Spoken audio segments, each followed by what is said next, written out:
maglalabas na o pipirmahan na ni Secretary of Justice Boying Rimulya ang tinatawag na Precautionary Hold Departure Order. Ano, mga kabunyog? Precautionary Hold Departure Order kay Kibuloy para hindi na ito makalabas ng bansa. O yan ha.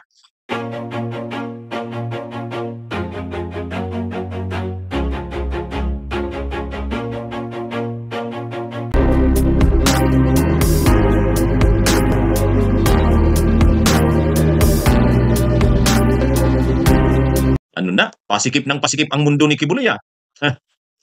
Pasikip ng pasikip ang mundo. Paano niya pa ngayon magagamit yung kanyang private jet? O dito na lang yan sa Pilipinas. Ha? Pag nakulong na siya, hindi na rin niya magagamit ang kanyang mga yung kanyang private jet, private chopper. Talagang mga kabunyog yan din ang kahit pa sobrang yaman mo. Dahil dahil sasampahan na ng mga kaso si Kibuloy, dati ang ini-issue lang sa kanya ay ILBO, ILBO. Dati ang in-issue lang sa kanya ay ILBO, Immigration Lockout Bulletin Order. O yun. Ang ibig sabihin ng Immigration Lockout Bulletin Order, hindi ka pa pwedeng i-hold sa departure mo. Ibig sabihin hindi ka pwedeng pigilang umalis. Ang ILBO, Immigration Lockout Bulletin lang. Kumbaga mamanmanan lang, imo-monitor lang ang mga galaw mo. Hindi ka pwedeng i-hold.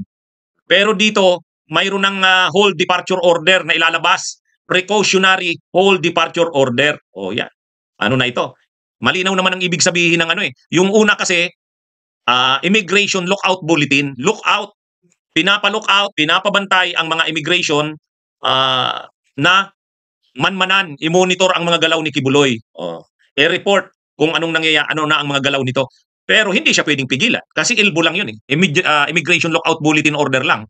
Pero ngayon ang ilalabas na Precautionary Hold Departure Order para mapigilan bilang precaution na hindi siya makalabas ng bansa. Yun, may ilalabas ng tinatawag na HDO, Hold Departure Order. Ito, magandang balita po ito para mapanagot na si Kibuloy sa kanyang mga krimen. So sasampahan na siya ng kaso dahil may mga kaso na siya. Noon kasi, hindi makapaglabas ng hold departure order kasi wala pa namang mga kaso. Wala pa namang mga kasong nakasampa sa kanya sa korte. Ay ngayon, magsasampa na Nag-order na ang DOJ, may findings na of probable cause, so sasampahan na siya ng child abuse cases sa Mindanao, sa Davao, at ng, tawag dyan, qualified trafficking sa Pasig City. So dahil dito sa mga kasong ito na ang naging basis para siya i-issuehan ng precautionary hold departure order. Yan mga kabunyog Hindi po ito fake news. Okay, panuuri natin. Qualified human trafficking. Pinakakasuhan na ng DOJ si Pastor Kibuloy sa Davao at Pasig City.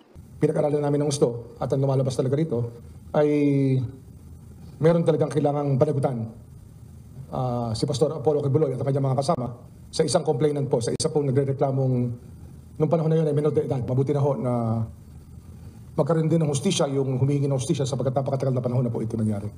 Nilagdaan din ni Rimulya ang precautionary hold departure order laban kay Kibuloy para hindi siya makalabas ng bansa. Nilagdaan na rin ni Rimulya ang precautionary hold departure order para hindi siya makalabas ng bansa. O yan, malinaw po Yan po mga kabunyog ang kaugnay pa dyan sa balita sa pagsampa ng mga kaso kay Kibuloy. Ngayon, ito na, tama ka kabunyog Erwin Varela. Attorney Topacio, Roque, Celes, Badoy, Panelo, lahat kayo. Ito na yung sinasabi nyo. Sampahan ng mga kaso kung talagang may mga ebidensya. Ngayon, nandyan na. Nandyan na mga kabunyog. Ito na yung sinasabi nila. Ngayon, abangan na lang natin ang mga susunod na mangyayari kasi sa ngayon po kasi hindi pa naman naisasampa ang kaso. Yung press briefing na yan ni Rimulya, inaanunsyo niya pa lang na mayroon na silang finding of probable cause doon sa mga reklamo kay Kibuloy at yung mga matagal nang nakabinbin na reklamo dito na hindi inaaksyonan ng Department of Justice ay inaksyonan na nila, niresolve na nila. Kaya magfa-file na ng kaso doon sa Davao City, doon yung mga child abuse cases. Sa Pasig City naman, yung qualified trafficking.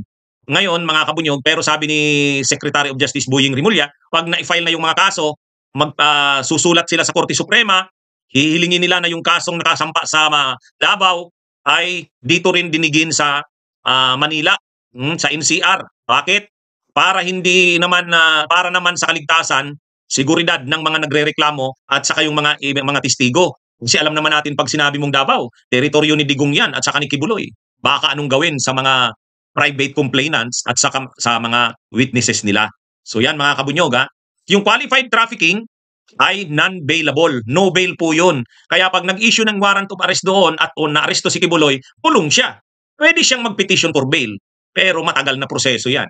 So yan po. At ngayon, hindi na rin siya pwedeng tumakas ng bansa kasi nga mayroon ng whole departure order.